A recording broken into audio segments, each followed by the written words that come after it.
நீ நம்ம வாங்கியிருக்க பொருள் இதோ, அதை கட் பண்ணுறதுக்கான பொருள் இதோ. கட் பண்ணி காமிக்கிறேன் இன்றைக்கி இப்போ என்ன பொருள் வந்திருக்கு அப்படின்னு.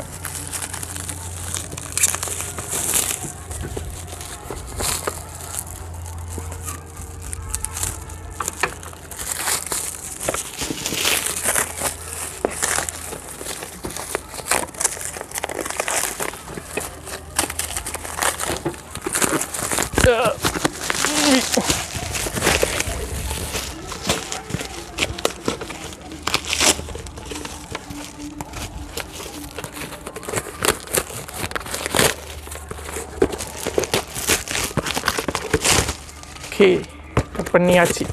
ஒரு வழியாக கட் பண்ணி நம்ம வாங்கியிருக்கிறது வந்து நல்ல நோட்டா கள்ள நோட்டா கண்டுபிடிக்கிற நவீன மிஷின் வாங்கியிருக்கோம். மிஷினு, இந்த மிஷின் எப்படி ஒர்க் ஆகுதுன்னு பார்க்கலாம்.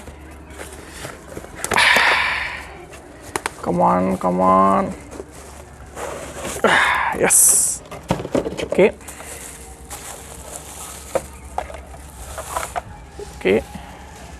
சவுண்ட் நான் பிடிக்கும், யாருக்கெல்லாம் பிடிக்கல. Okay, sound. And this is இதுதான் இந்த மிஷினு.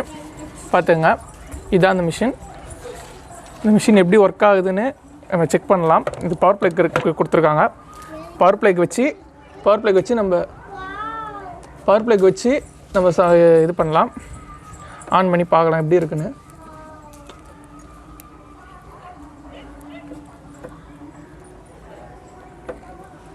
ஆமாம், ஓகே. அப்படியே அங்கே ஆன் பண்ணி பார்க்கலாம். பாஸ் பண்ணிக்கலாம். இதுதான் மிஷினை வந்து இந்த பவர் ப்ளக் பண்ணுறேன். ஆக்சுவலாக இது வெறும் ஃபாரின் கரன்சி மட்டும் தான் கண்டுபிடிக்குமா, நம்ம வந்து கண்டுபிடிக்குமா தெரியல. இந்தியன் கரன்சியும் பார்க்கலாம். அந்த லைட் இங்கே எரியுது, யூவி லைட் இருக்குது. ஸோ அதுக்காக ஒரு நோட்லாம் எடுத்துகிட்டு வந்துருக்கிறேன். 10 ரூபா நோட்டு, 20 ரூபா நோட்டு இதெல்லாம் எடுத்துகிட்டு வந்துருக்கிறேன். ஸோ இதில் செக் பண்ணலாம் எப்படி எந்த மாதிரின்னு. ஸோ ஆன் பண்ணியாச்சு. ரைட், எப்படி பார்க்குறது இது? ஓகே, இது ஆன் பண்ணியாச்சு. ஒரு வேளை இப்படி ஜூம் பண்ணி பார்க்கணுமோ? நோட்டு கல் நோட்டா நல்ல நோட்டான்னு எப்படி பார்க்குறது? ஆஹா,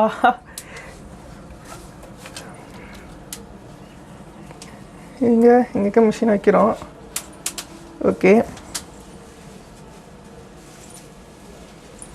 இங்கே வச்சு ஆஃப் பண்ணிட்டு இங்கே ஆன் பண்ணுறோம். இங்கே ஆன் பண்ண ஒரு ஜூம் பண்ணி நம்ம பார்க்கணுன்னு நினைக்கிறேன். மிஷின்ஸ் இங்கே வந்து எப்படி ஒர்க் ஆகுது ஏது அப்படின்ட்டு. இங்கே பார்த்தீங்களா காந்திநாத்? ஓகே. இங்கே பாருங்கள், காந்தி தாத்தா தெரியுறாரா? இந்த 200 நோட் தெரியுதா? அண்டு அதுக்குன்னே ஒரு சில இதெல்லாம் தெரியுது பாருங்கள். தெரியுதா? இங்கே பாருங்கள். ஸோ இதை வச்சு தான் கண்டுபிடிக்க நினைக்கிறேன். பட் இதே மாதிரி இதுக்கு இந்த யூவி ரைட் இதை வச்சும் பேக் சைடில் பார்க்கலாம். இருங்க. ஓகே, இங்கே தெரியுதா? இங்கே பாருங்கள், பால் பச்சை கலர் லைட் தெரியுதா? இங்கே பாருங்கள். ஸோ இது வந்து பார் கோட்னு நினைக்கிறேன். இது மாதிரி காமிக்குது. ஸோ இது மாதிரி பால் பச்சை கலரில் இங்கே காமிக்கணும். அண்ட் தென் இந்த மாதிரி எங்கெங்கெல்லாம் காமிக்குதுன்னு பாருங்கள். ஓகே, இந்த மாதிரி பால் பச்சை கலர் ஒன்று. அண்ட் தென் ஒயிட் கலர் லைட்டில் காந்ததா அண்ட் 200 நோட்டு இதில் எங்கே இருக்குதுன்னு தெரியுது. இங்கே இதே மாதிரி வேறு நோட்டு பார்க்கலாம். 50 ரூபா நோட்டு எடுக்கிறேன். அண்ட் அந்த 50 ரூபா நோட்டில் இங்கே பார்க்குறேன். அண்ட் எஸ், இங்கே காந்தாதா தெரிகிறாரு. அதே மாதிரி இங்கே அந்த நோட்டுக்கான வேல்யூ தெரியுது. இதே மாதிரி தெரியுது. அண்டு யூவி இது ஆன் பண்ணால் இங்கே பாருங்கள், அதே மாதிரியே இங்கே பால் பச்சை கலரில் தெரியுது பாருங்கள். ஸோ ஓகே, யூவி ஆன் பண்ணால் பால் பச்சை கலர் தெரியுது.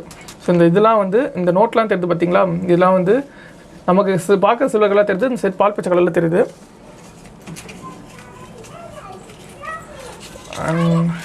20 ரூபா நோட்டு இங்கே பாருங்கள், இதுவும் பால் பச்சை கலரில் தெரியுது. Okay, and white colour light on பண்ணால் ஒயிட் கலர் லைட்டில் இந்த நோட்டு இப்படி தெரியுது. அந்த 10 ரூபா நோட்டு, இங்கே ஒரு 10 ரூபா நோட்டு இருக்குது. அந்த 10 ரூபா நோட்டு ஆன் பண்ணி பார்க்கலாம். அதே மாதிரி இங்கே பால் பச்சை கலரில் தெரியுது. இன்னொரு நோட்டு. இதில் பார்த்தீங்கன்னா ஆஹா ஒரு கலர் நோட்டு கண்டுபிடிச்சிருக்கோம். இங்கே பாருங்கள், இங்கே பால் பச்சை கலரில் தெரியணும், பட் அது தெரியல, வேறு கலரில் தெரியுது. அண்ட் யூவி லைட் ஆன் பண்ணி ஒயிட் கலர் லைட் ஆன் பண்ணி பார்க்கலாம். காந்தி தாத்தா தெரியுன்னு பார்க்கலாம். காந்தி தாத்தா தெரியாது, பட் ஆனால் இங்கே இருக்குது. அந்த நோட்டுக்கான சிம்பிளும் தெரியல. பட் இது கலர் நோட்டா நல்ல நோட்டான்னு தெரியல. இது கல் நோட்டா நல்ல நோட்டான்னு தெரியல, பட் வேறு பார்த்ததில் இது பண்ண. ஸோ இதுதான் இந்த மிஷின். இந்த மிஷின் வந்து நான் என்ன நினச்சேன்னா, மிஷின் நோட்டை உள்ளே விட்டோடனே அதை ஸ்கேன் பண்ணி நல்ல நோட்டு கல் நோட்டு இங்கே விசிபிள் ஆகும்னு நினச்சேன். பட் அந்த மாதிரி இல்லை. இந்த எந்த மாதிரினா நம்மளே ஜூம் பண்ணி இந்த இடத்துல இந்த கிளாஸ் இருக்குல்ல, இந்த கிளாஸில் ஜூம் பண்ணி நம்ம பார்த்துக்கணும். இங்கே லைட் எரியும். இந்த லைட்டை வச்சு யூவி லைட் வச்சோம் இதை வச்சோம் நம்ம கண்டுபிடிக்கணும். இதுதான் இது கல் நோட்டாக கண்டுபிடிக்கிற மிஷின். அதிநவீன மிஷின். மற்றபடிலாம் வேறு வெறும் பேசிக் ஃபீச்சர்ஸ் எதுவும் இல்லை. பட் வாங்குறது ஒர்த்தா இல்லைன்னு பார்த்தா தேவையில்லை. இந்த மிஷின் தேவையே இல்லை தான் நினைக்கிறேன். சும்மா அது கையில் பார்த்தாலே தெரியும். பட் இதெல்லாம் பார்த்து இந்த மிஷின் வாங்கி பார்க்கணுன்னு அவசியம் இல்லை. பட் வாங்கினதுக்கு ஒரு மிஷின் இருக்குதுன்னு தெரிஞ்சுக்கிட்டேன், அவ்வளோதான். பட் இதை வாங்கணும்னு அவசியம்லாம் இல்லை, அந்தளவு ஒர்த்தும் இல்லை. And thanks. அப்பா.